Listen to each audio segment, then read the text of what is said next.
Альфа-банк первым в России отменил комиссии за все переводы и платежи. Закажите бесплатную дебетовую Альфа-карту. Не просто выгодно, Альфа выгодно. Как выбрать хорошие кисти для макияжа? В этом видео я расскажу вам все о кистях, покажу своих фаворитов, расскажу, какие кисти не стоит покупать, как собрать хороший бюджетный кейс, какие кисти и формы использовать в макияже, и что же все-таки лучше, синтетика или натуральный ворс. А еще я не просто расскажу и покажу свои кисти, я также сделаю макияж. С одной стороны сделаю макияж хорошими кистями, а с другой стороны покажу, как я делаю его самыми ужасными кистями.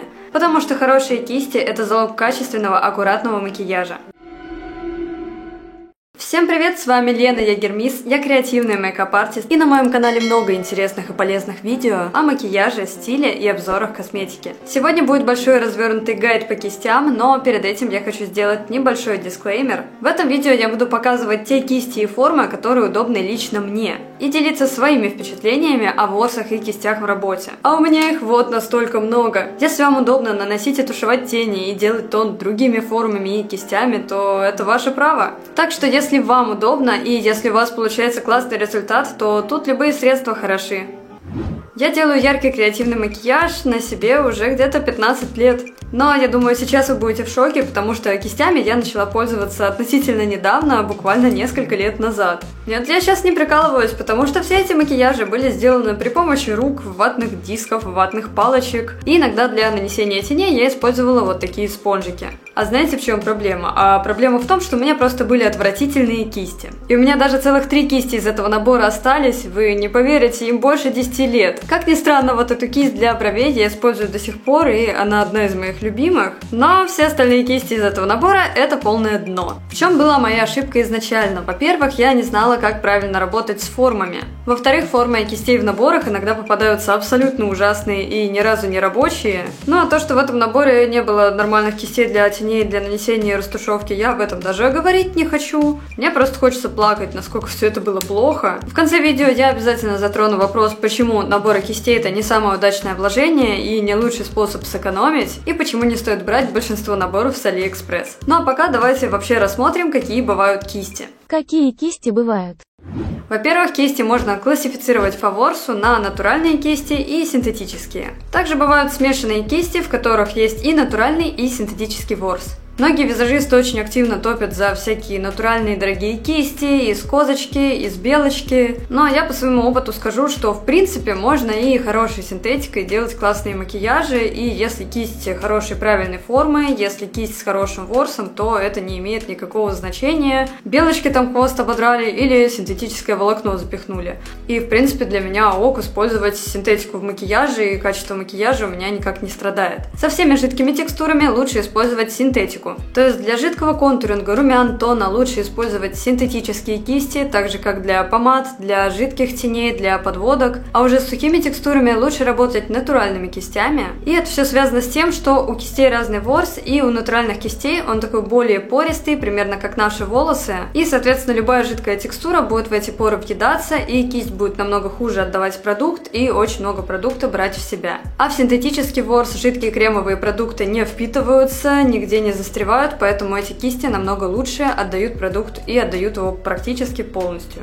Также можно разделить кисти по формам, я бы их разделила на несколько категорий. Во-первых, это большие кисти для работы с лицом, для нанесения тона, контуринга, пудры и так далее. Во-вторых, это кисти для нанесения и растушевки теней. То есть они намного меньше, они имеют другие немного формы. Еще в отдельную категорию я бы выделила синтетические плоские кисти различных форм. Они подходят для макияжа губ, для рисования бровей и стрелок. Ну и еще могу отдельно выделить кисти нестандартных форм для каких-то конкретных продуктов, например, кисти для хайлайтера, кисть для пигмента, кисть для стрелок вот такая изогнутая. В общем, чтобы выбрать кисть для нанесения какого-то конкретного продукта, нужно, во-первых, понять, какой должен быть у кисти ворс и какая у кисти должна быть форма. Я достаточно миниатюрная, у меня очень маленькое лицо, маленькая голова, и, соответственно, вот такие большие кисти для меня слишком большие, и они не особо подходят. То есть подбираем кисти сразу под свой размер лица. Все мои кисти и бренды.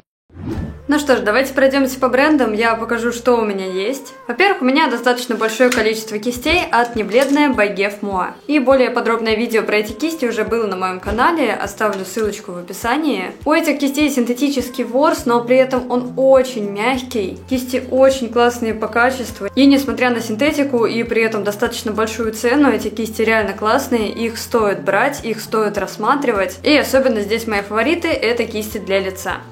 Кисти от бренда Deco у меня очень давно, настолько давно, что их уже успела сгрызть собака, но тем не менее. Тоже у них хорошие формы, ворс синтетический и достаточно мягкий, но ценовая категория у них уже намного ниже. И тоже очень такой неплохой рабочий вариант, есть классные формы, есть классные небольшие наборы. Здесь мои кисти с AliExpress, они из разных наборов. А это тоже кисти с AliExpress, но это те кисти с Алика, которыми я не пользуюсь. И как вы можете заметить, тех кистей, которыми я не пользуюсь, их в разы больше. Периодически в бюджетном ценовом сегменте достаточно хорошие рабочие кисти и хорошие формы можно находить в обычных магазинах косметики у обычных бюджетных брендов. Например, недавние мои фавориты — это кисть от Beauty Bomb, а также кисти от Pastel. Например, под номером 06 очень классная кисть для теней, серьезно, я ей сейчас очень часто пользуюсь. Также у меня есть кисти от бренда Soda из последней коллекции с Kuromi и Hello Kitty. И здесь, на удивление, мне попались очень неплохие наборы, которыми я активно пользуюсь, которые мне практически все нравятся. В этой коллекции кисти оказались что для лица, что для глаз достаточно удачные. От бренда Unicorn Saproof у меня тоже были два набора, но там уже мне не особо кисти зашли. Мне они не нравятся по качеству, по ворсу, по форме, короче, вообще это большой минус. Но у них, на удивление, достаточно неплохие плоские синтетические кисти. Также у меня есть кисти от бренда NYX, мне они очень нравятся. В принципе, у меня тут достаточно рабочие формы, которые я использую часто. Очень хорошие кисти встречаются и для растушевки, и для нанесения теней. Но также у NYX достаточно много очень странных, необычных кистей. Не сказать, что они прям хорошие в работе, но такие классические кисти, классические формы мне в принципе заходят. Также у меня есть несколько наборов натуральных кистей от русских производителей. Это кисти от бренда Valerie D. Но опять же, удачные формы есть, их достаточно много, работать с ними приятно, удобно, классно. Тоже примерно из той же оперы кисти от бренда Moilainen. В принципе, белые кисти я использую частенько, чего не скажешь об этих трех, потому что они достаточно странной формы, и я не всегда понимаю, для чего их лучше использовать. Также есть рабочие кисти у бренда Crown Brushes, опять же, там большой сайт, много выбора, и также большое количество очень странных, непонятных форм, то есть это уже такие профессиональные кисти. 4 кисточки у меня от бренда Iris, это бренд всякой штуки для ногтей, и это одни из моих любимых кистей для выделения, например, уголка глаза. Маленький размер, но при этом такая достаточно пушистая, удобная для работы форма. Лично для меня, для какого-то креатива, это прям что-то мега удобное. Они у меня практически сразу начали отклеиваться, отваливаться, и с ручками за несколько лет стало вот это вот. Также есть несколько кистей от Colourpop, но здесь я не скажу, что они мне нравятся. У них просто ужасное качество, они сразу начинают растрескиваться, у них разваливается ручка. И давайте теперь посмотрим на ручки кистей, которым больше 10 лет. И почему-то эти ручки за 10 лет так и не развалились. Хотя, в принципе, вообще не удивительно, у Colourpop и палетки разваливаются, и кисти разваливаются, вообще ничего нового. Предпоследний набор кистей, который я вам покажу, это кисти от бренда Jessup Beauty. Это китайский бренд кистей, но это не прям AliExpress, где какие-то непонятные рандомные кисти. Это прям действительно бренд со своей большой историей. У них достаточно большие наборы. У меня, по-моему, в этом наборе было 15 кистей за 2000 рублей. И при этом удивительно, что они используют микс из синтетического и из натурального ворса.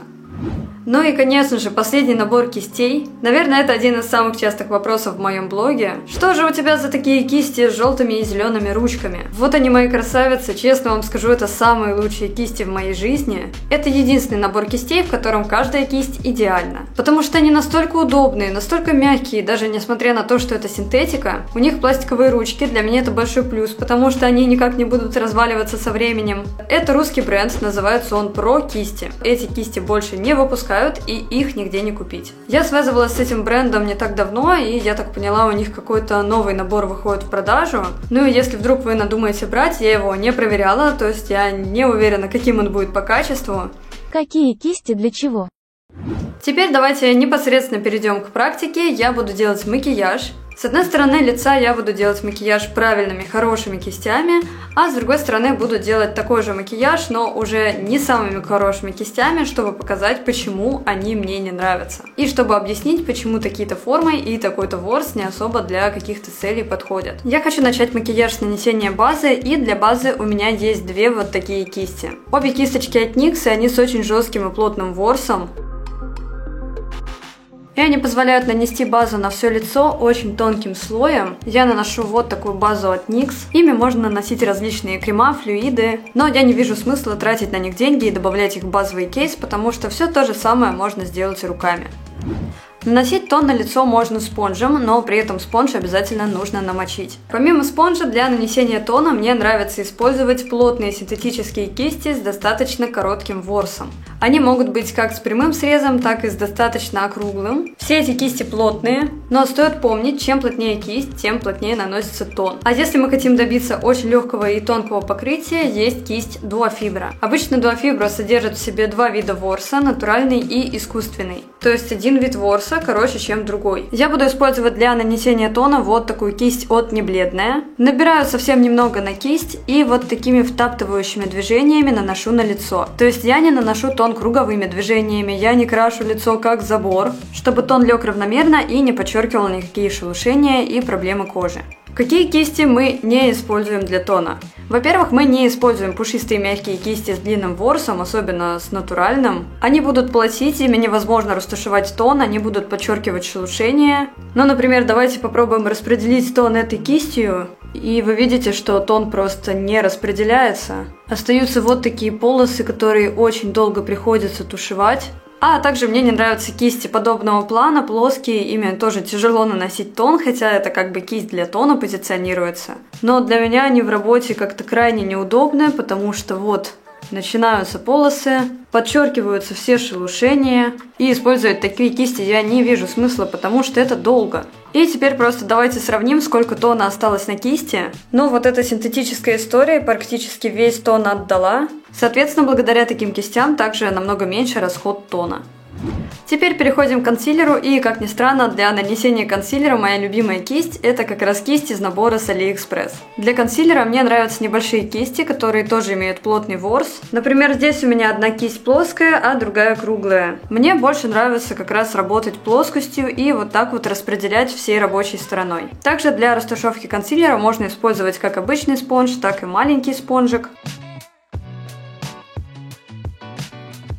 Следующий этап – это жидкий контуринг. В принципе, для контуринга можно использовать те же плотные синтетические кисти, которые я показывала для нанесения тона, но для меня очень удобны вот такие варианты. Эти кисти тоже плотно набиты, но при этом они имеют скошенный угол, и вот здесь они немного сплюснутые, то есть они более плоские. Более плотные кисти лучше использовать для жидкого контуринга, а вот такие более пушистые и мягкие подойдут для сухого. Я возьму вот такой жидкий контуринг от Небледная и советую обратить внимание на две вот такие интересные формы. Это кисть от Небледной, она очень плотная, но за счет своей формы она сразу создает вот эту скуловую впадинку. И также есть вот такая кисточка от Pro Кисти, и она уже больше как лапка. То есть всей вот этой плоскостью идеально наносится контуринг. Тоже наношу такими втаптывающими, прибивающими движениями.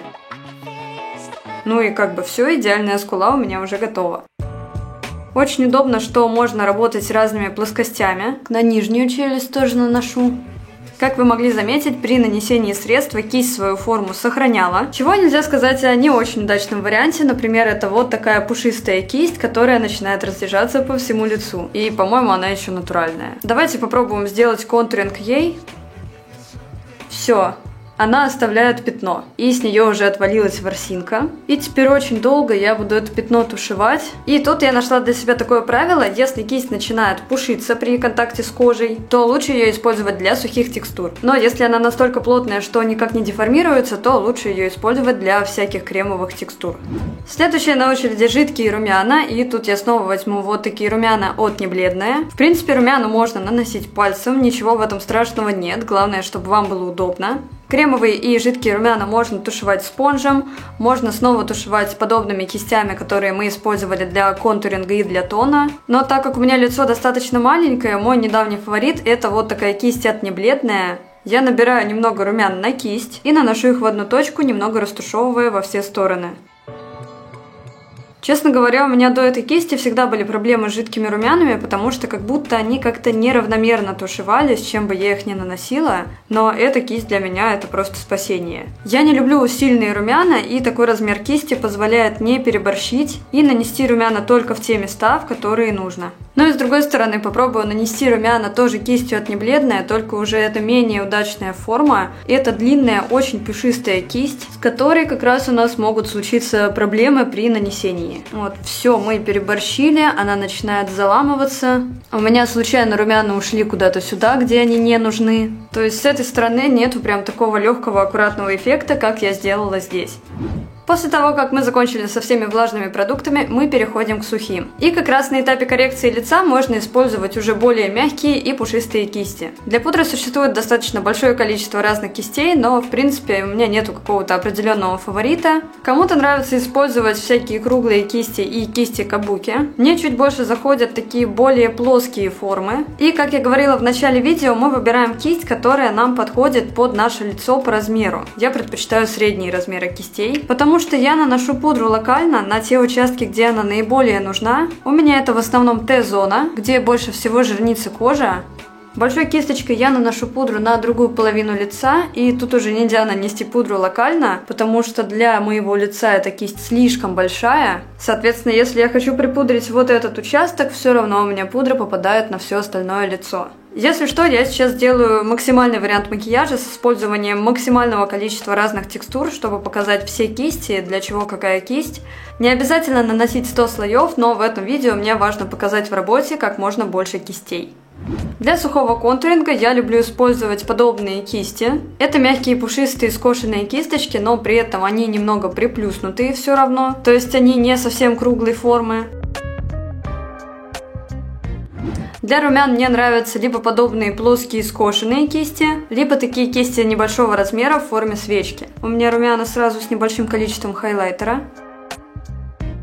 И с этой стороны попробую вот такую очень неудачную кисть, которая слишком длинная, слишком жесткая. Во-первых, вы только посмотрите, как сильно такая кисть раскрошила румяна. Все лишнее приходится сбивать. И в плане нанесения все тоже очень неравномерно, хотя у меня максимально такие классные румяна, которые сложно нанести много, сложно с ними переборщить. То есть мы выбираем кисть по размеру той нашей зоны, на которую мы будем наносить румяна или контуринг, чем наносить сухой хайлайтер. Мне очень нравятся кисти Вееры вот в таком небольшом размере. Например, очень неплохая от Сода и от Небледная. Когда мы наносим хайлайтер, мы работаем вот так вот плоскостью, то есть не кончиком кисти, а именно самой плоскостью. Давайте я возьму вот этот золотой оттенок. И здесь уже я наношу его не вбивающими движениями, а вот такими полирующими. И, как вы могли заметить, я сделала буквально несколько движений. Таким же образом наношу хайлайтер под бровь, над верхней губой. И по сравнению с вот такими небольшими кистями, у меня есть вот такая странная кисть, тоже веник. Во-первых, она не особо круто сделана по качеству. Во-вторых, она слишком мягкая. И в-третьих, в этой части она слишком широкая. Я попытаюсь нанести хайлайтер ей, и за счет ее размера у нас не получается работать плоскостью, потому что, ну извините, у меня прям в глаз эти волоски уходят, и мне неприятно. Как видите, хайлайтер у меня вообще почти не нанесся. Он должен был нанестись локально, а у меня он куда-то ушел под глаз. Ну, по-моему, тут результат налицо. И я хочу добавить еще вот этот хайлайтер от Beauty Bomb Vampire Princess. Ну да, все отлично, хайлайтер идеально работает. Если вы не смотрели мой прошлый ролик, то советую его посмотреть, потому что там я посчитала, сколько стоит вся моя косметика, сделала огромную уборку и ревизию всех тех продуктов, которые у меня есть, показала и рассказала про все свои палетки и склеила разбитые рефилы, например, как было в этом хайлайтере. Только будьте осторожны, потому что во время просмотра у вас может возникнуть желание убраться у себя дома. Альфа-банк первым в России отменил комиссии за все переводы и платежи. Закажите бесплатную дебетовую Альфа-карту. Не просто выгодно, Альфа-выгодно. Ну что ж, давайте наконец-то перейдем к макияжу глаз. Я хочу сделать макияж в красных оттенках с золотым шиммером. И любой яркий макияж я люблю начинать с жидкой подложки. В качестве подложки у меня будет жидкая помада от Essence. И для нанесения подложки мне уже нужна будет плотная, пушистая, но не слишком мягкая кисть. Например, подойдет вот такая кисточка от Пастель. Вот моя любимая форма для работы с жидкими тенями и подложками. Но для подложек я не советую использовать такие растушевочные кисти свечки. Они такие как раз круглые, пушистые, и такие кисти намного лучше подходят для растушевки и нанесения теней. Почему нам не подходят мягкие кисти? Потому что они будут просто утягивать вот так пигмент за собой.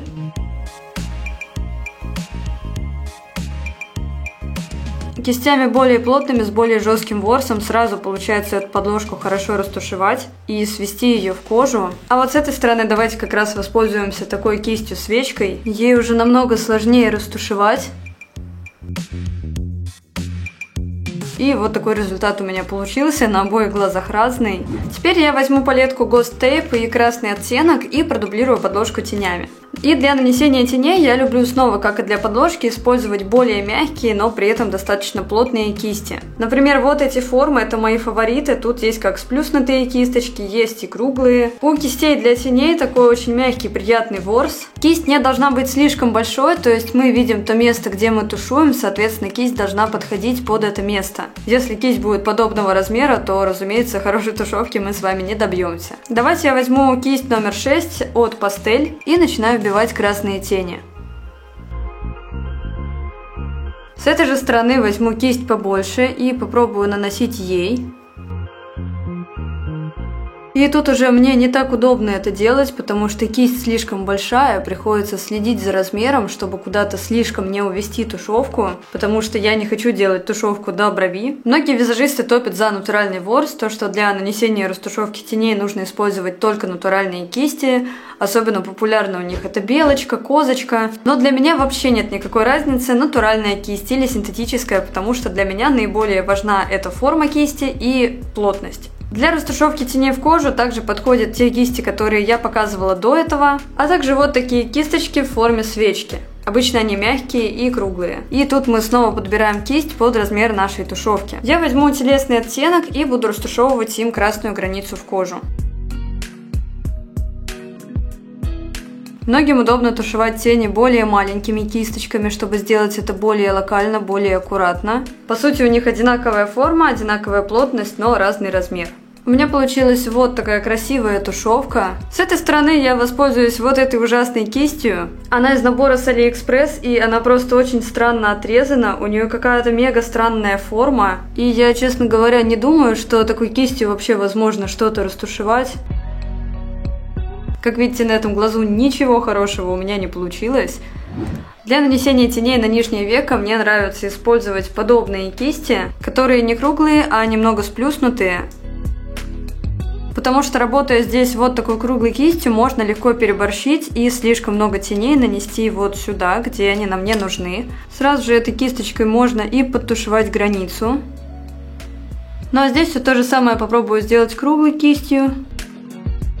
Очень большая площадь здесь тоже закрашивается красным.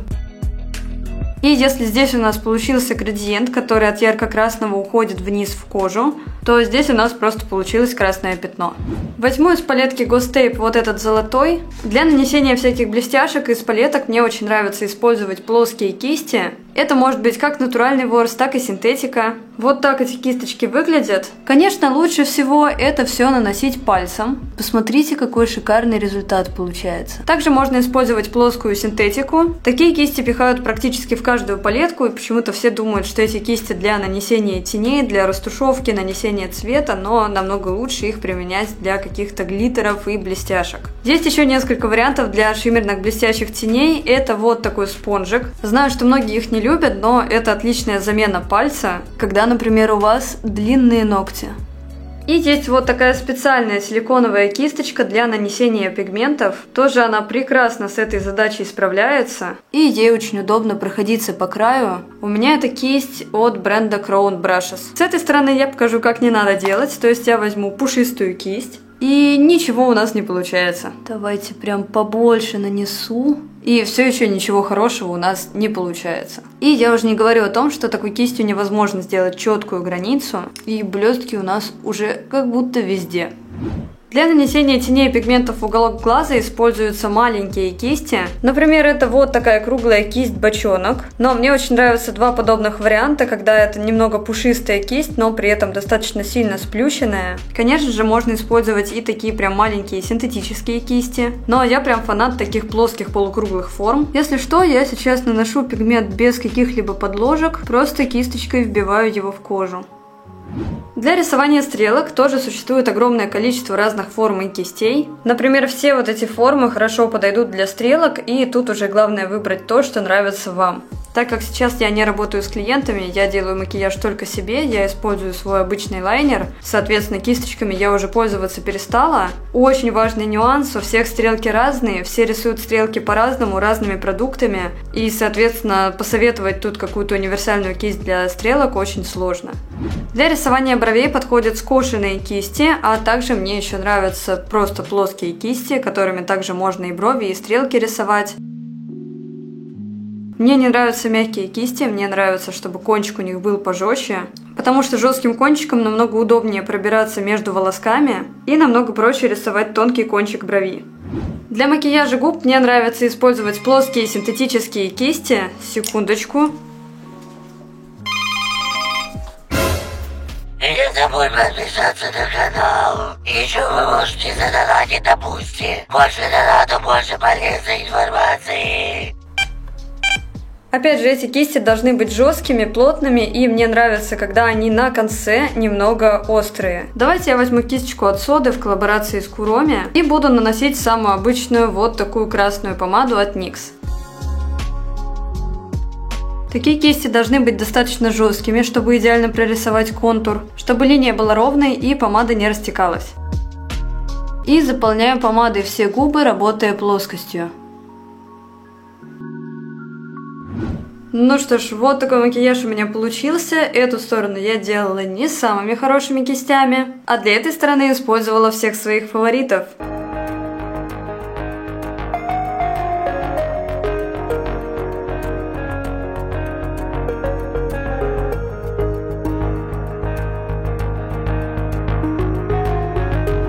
Несмотря на то, что даже неудачными кистями в принципе можно работать и в принципе можно сделать макияж, это намного больше усложняет сам процесс, и есть вероятность, что если вы в этом деле новичок, то из-за кисти у вас может не получиться тот результат, на который вы рассчитывали. Так что чистая тушевка и качественный макияж – это как минимум наполовину заслуга хороших кистей. Почему не стоит брать наборы с AliExpress? Почему не стоит покупать дешевые кисти большими наборами? Часто люди не разбираются в кистях, они хотят сэкономить и не париться, хотят взять сразу такой большой кейс, где есть прям куча всего за 1000 рублей, там миллион кистей, так еще и по акции, вообще тогда отлично. Открою вам секрет, очень часто в такие наборы кладут самые нерабочие формы, самые дешевые и ненужные кисти. Соответственно, из них может лезть ворс. Они могут быть криво отрезаны, и с такими кистями как бы кашу не сваришь. Вероятно, из 10 кистей рабочими будут 3. И как я вам уже показала, например, вот это кисти из различных наборов, которые просто не подошли. И все, что можно сказать о таких наборах кистей, например, с AliExpress, скупой платит дважды. Если вы хотите сэкономить, но при этом купить очень хороший качественный кейс, то придется искать. Насчет наборов с нерабочими кистями я очень много бомбила в своем видео с обзором косметики Unicorns Approve, но все же небольшой хит-парад говёных кистей я вам сейчас продемонстрирую. Например, вот это был набор кистей с AliExpress, и из этого набора я пользуюсь только одной кистью. Серьезно. Из этой кисти нещадно лезет ворс. А с этой кистью я не знаю, что случилось, но она была такая в наборе, как будто от нее оторваны куски. Вот такая кисть просто вообще абсолютно непонятной формы, и при этом очень длинная и слишком жесткая. Вот такие две кисти, опять же, достаточно большие для растушевки, достаточно маленькие для макияжа лица, и на коже они устраивают вот такую историю, которая в работе нам не нужна. И последние 3 кисти, у которых я даже не знаю, что сказать, просто зацените, насколько они криво обрезаны. У них очень жестко во все стороны торчит ворс, но опять же из того же набора есть достаточно 2 неплохие рабочие кисти для макияжа глаз, которые я частенько использую. И, конечно же, вот эта коробочка, это просто потрясение. Они длинные, маленькие, пушистые, и вообще зачем они нужны? И, к сожалению, многие люди, купив подобные наборы кистей, начинают думать, что это с ними что-то не так, у них неправильная косметика, у них руки и жопы. Хотя для того, чтобы сделать качественный макияж, им просто нужны другие хорошие рабочие формы кистей. Собираем базовый кейс кистей. На мой вкус нету какого-то прям идеального от и до полного набора кистей, чтобы у каждой кисти были подходящие формы, подходящий ворс, и чтобы это все еще стоило недорого. Если вы хотите собрать хороший базовый кейс кистей, я вам советую прислушаться, присмотреться к формам, поездить по магазинам, попробовать, пощупать. И в сравнении с другими кистями вы сразу на ощупь будете понимать, какая кисточка слишком мягкая, какая слишком длинная, какая слишком жесткая и какая между ними разница. Не обязательно покупать какие-то огромные сразу наборы, не обязательно брать миллион кистей. Если подойти к этому делу с умом, то если вы красите себя и делаете даже какие-то креативные макияжи, то максимум 10-15 кистей вам хватит, если все эти кисти будут хорошими и рабочими. И потом уже с опытом вы будете понимать, какие кисти вам необходимы, чтобы их докупить. Но если быть с вами максимально честной, хорошие кисти, они реально стоят денег. Конечно, везде бывают удачные варианты, и частенько в бюджете можно найти что-то свое, но это скорее как искать иголку в стоге сена. И часто у всяких кистей из масс-маркета не очень хорошие, не очень продуманные формы. Не всегда у них хороший ворс и хорошее качество, где-то может что-то торчать, где-то может что-то отклеиться. То есть кисти — это та вещь, в которую лучше вкладываться, потому что кисти — это не пудра, которая через 3 месяца закончится. Кисти, они могут служить, как видите, и 5, и 10 лет. И сейчас я хочу привести вам примерный список самых ходовых кистей, которые я бы купила. Во-первых, я бы приобрела обязательно спонж. Благодаря спонжу можно и тон нанести, и консилер растушевать, и сделать кремовый контуринг, и даже румяна. То есть один спонж заменит вам достаточно большое количество разных кистей. Если вам нравится делать тон кистью, то хочу посоветовать несколько плоских и синтетических кистей, которые очень хорошо плотно набиты, потому что здесь также одну кисть можно использовать и для тона, и для контуринга жидкого. Обязательно стоит приобрести пушистую кисть для пудры. И для сухих текстур также очень хороши вот такие вот варианты с уголком. Это более мягкие кисти, которые можно использовать для румян и также для контуринга. Если вы любите хайлайтер, то это, естественно, вееровая кисть для хайлайтера, не очень большого размера. Также очень важна плоская кисть для помады и скошенная кисть для рисования бровей. Для макияжа глаз понадобятся кисти для нанесения и растушевки теней, либо круглые, либо сплюснутые. Также более мягкая и пушистая кисть для растушевки теней. Вот такая кисть в форме свечки. Плоская кисть для нанесения как обычных, так и шиммерных теней и блестяшек. Также эти кисти подходят для проработки нижнего века. И также мне нравятся маленькие пушистые кисти для растушевки. Ими можно добавить небольшой акцент в уголок глаза. Также сделать какую-то мелкую тушевку, нанести тени на нижнее веко. И по сути для каких-то не супер креативных макияжей это в принципе уже достаточный комплект. Итого, не считая спонжа, у меня получилось всего 11 кистей, которых вам хватит максимально.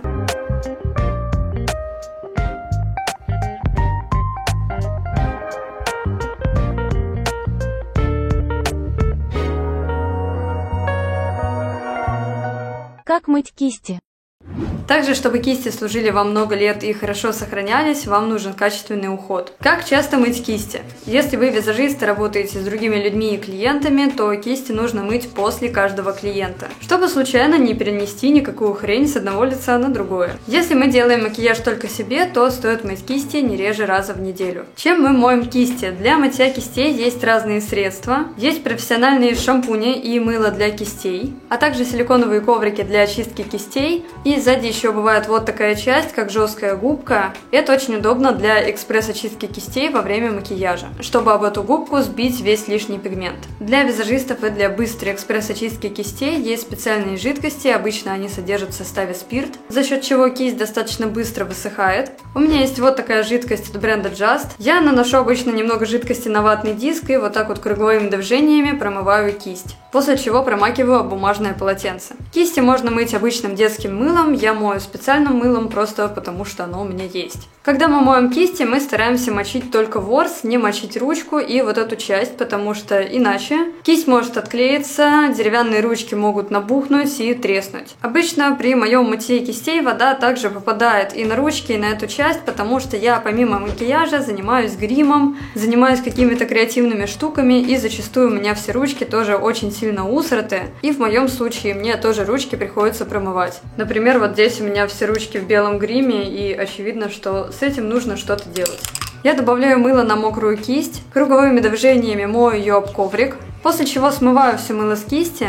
Кисть можно легонько встряхнуть и убрать излишки воды об обычное или бумажное полотенце. Сушим мы кисти в горизонтальном положении. Есть те, кто запариваются и сушат вот так вот под углом, чтобы, не дай бог, ничего вовнутрь не затекло. Но у меня достаточно много кистей, и мне всей этой фигней заниматься не хочется. Я просто складываю кисти вот так вот горизонтально на стол, и они у меня лежат и сохнут. И учитывая то, что я не особо задрачиваюсь над мытьем кистей и не делаю из этого какую-то там целую процедуру, у меня все кисти в отличном состоянии, все ручки тоже в отличном состоянии, за исключением вот только 2 брендов, у которых, в принципе, по качеству все не очень. А какие любимые кисти у вас? Делитесь своими фаворитами в комментариях. Выбирайте сразу хорошие кисти, не экономьте на себе и помните, что скупой платит дважды. А на моем канале все еще много полезных видео о макияже, стиле и обзорах косметики.